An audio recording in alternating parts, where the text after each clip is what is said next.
Magandang araw mga trop. Ang gamit natin ngayon ay si Alucard. Hindi tayo makakapag-XP ngayon kasi nakipag-swap sa atin yung core natin. Gold lane nga pala, gold lane nakuha natin kanina, which is not good kasi dati mga gamit yung Chu.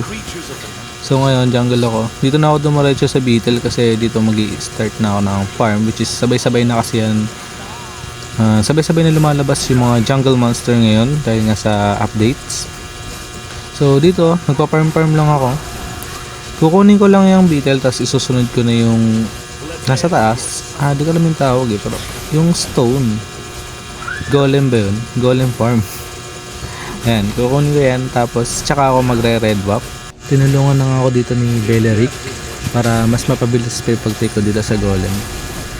So habang nag-take ako ng golem, nakita ko kinuha na pala ni Gus yung dito, kaya nag-recta na ako din dito sa red buff. So habang nagre-red buff ako, napansin ko si Belly nasa mid, which is parang gusto na laigang si Odette, kaya tinignan ko na rin sa mapa. At ayun nga, napagamit lang ng flicker, which is good. Advantage na yun kasi nagamit yun yung spell. Kukuha na rin ako ng blue buff, tapos isusunod ko lang dito yung wizard. Dito, after ko makuha yung lizard, pupunta dapat ako ng mid kasi nakita ko sa map na nandun sila Freya tsaka Estes. Kaya umangat ako. Nag-ulti na ako dyan at tinarget lang ko talaga dyan si Estes. Sakit ako sa Freya, mapalag pa kay Benedict. Masyado kasi siyang matapang. Ayun, napagbigyan. Dito, magta-turtle na dapat ako kasi nakita ko si Sisi na wala sa map. So sure na pupunta siya sa akin. Binuburst ako ni Sisi dito. So tatakbo lang ako dito. Hinantay ko kasing rumespe yung minsi namin. Pero huli na yun kasi na-low health na ako ng CC. Akala ko makakasurvive pa ako pag nag-ulti ako pero naka-vengeance pa siya. Kaya nabigyan ako ng Estes doon. Recall tuloy ako ng maaga.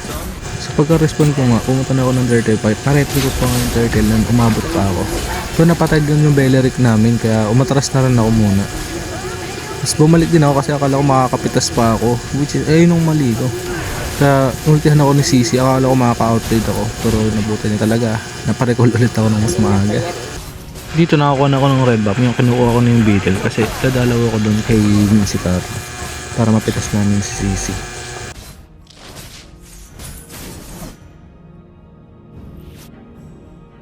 Dito pinasok ko na si Sisi, akala ko re-respawn na si Minsi. Hindi yun, pumunta kami dito sa may damo, akala ko magpa-first muna siya pero hindi, ito mo yung ginawa. Nag-ulti siya, second sabay first. Akala ko, alis na ako, akala ko hindi napapasok si Sisi. Pero nung nakita ko, binalikan ko sila. Kasi pinaburst niya si Minsi. Pinasukan ko, inultihan kami ni Sisi. Nag-ulti na rin ako para mas makagain ako ng sustain. Ayun, napitas nga namin siya, napagbigyan si tropa. Dito, habang kinukuha ko yung wizard, nakita ko sila sa map na nagta-turtle fight na. So, tutry natin agawin yung turtle.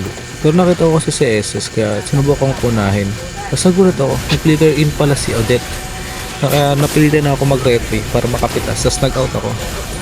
Pero akala ko lamang kami. Tapos ayun, namali ako ng pasok. Pinuha ko nilang tong lito. Tapos nakita ko si Minsi tsaka si Sisi na nandito. Rumes pa si Freya. Tinarget lang ko talaga dito si Sisi kasi ang kunat oh. Tapos nag-out na ako dito. Hindi na ako bumalik dun sa teamfight baka kasi maulit yung pagkakamali ko kanina. Kaya tinake ko na lang tong blue buff. Dito nakita ko pinapatay nila si Gus pero naka-out si Gus dyan. Tapos ito ako na may pumalit. So dito sa clash na to, napitas ko dito si Estes. Tapos pinatay ko na rin dito si Sisi. Pero ayun nga, napatay din ako sa tower. Dito nag-aantay kami na Beleric. Tapos nakita ko si Sisi papunta sa damo. Kaya inumpisahan ko na. Tapos tinitignan ko muna kung mag-ulti si Bell bago ako pumasok. Tapos nung nag-ulti siya, doon ako nag-ulti para pasukan si Sisi doon. Pinasok talaga namin yan.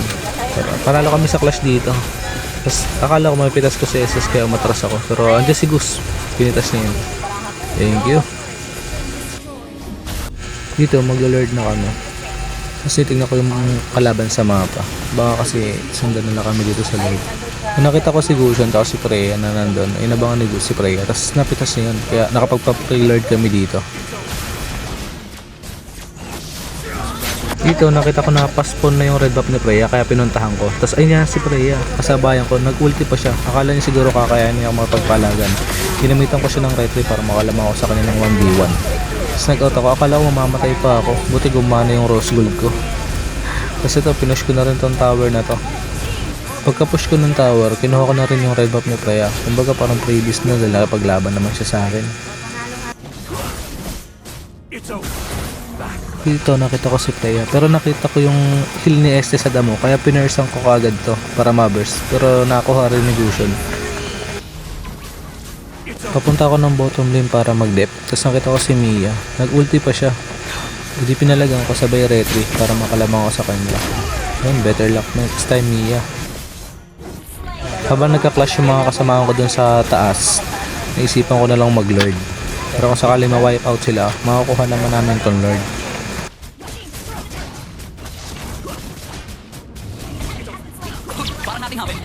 Then, nakuha ko na yung lord dito. Pupunta na dapat ako ng type sakto, 5 out yung kalaban. Kaya nakita ko yung bottom, maraming minions. Kinuha ko lang muna ito natirang blue buff ni Freya. Pero hindi ko na saan na magko-concede sila. Kaya, nanalo kami.